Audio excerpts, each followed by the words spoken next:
சிங்கம்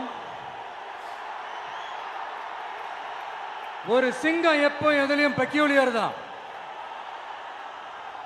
ஒரு முறை சிங்கம் கர்ஜிச்சதுன்னா அந்த சவுண்ட்ல ஒரு 8 கிலோமீட்டருக்கு சும்மா அதிரும், எல்லா திசைகளும் அதிரும். அப்படிப்பட்ட அந்த சிங்கம் வேட்டைக்கு மட்டும்தான் வெளியில வரும், வேடிக்கை பார்க்கறதுக்கெல்லாம் வெளியில வராது.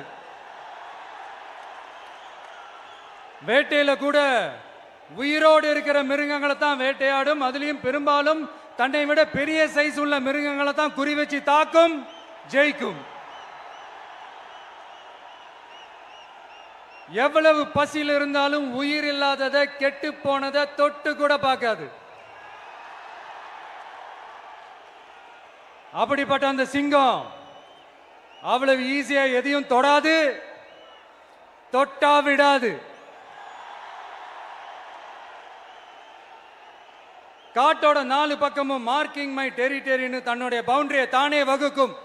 அப்படிதான் அந்த காட்டையே தன்னோட கண்ட்ரோல்ல வச்சிருக்கும். சிங்கத்துக்கு கூட்டத்தோட இருக்கிறதுக்கும் தெரியும், தனியா இருக்கிறதுக்கும் தெரியும்.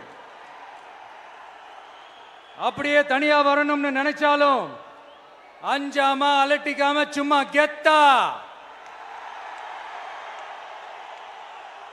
தனியா வந்து அத்தனை பேருக்கும் தண்ணி காட்டும். எப்போ எதிலையும் தன்னோட தனித்தன்மையை இழக்கவே இழக்காது. Yes, a lion is always a lion.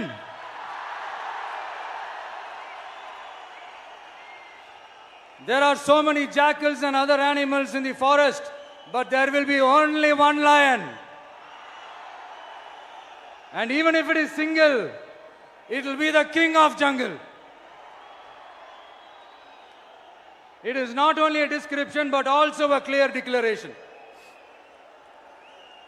சிங்கத்தை பத்தி பேசிட்டு நம்ம சிங்க குட்டிகளையும் சிங்க பெண்களையும் பத்தி நம்ம பேசாம இருக்க முடியுமா? அவங்கள எப்படி நான் மறப்பேன்? அவங்க தான் என்னுடைய உயிராச்சே, என் நெஞ்சில் குடியிருக்கும்.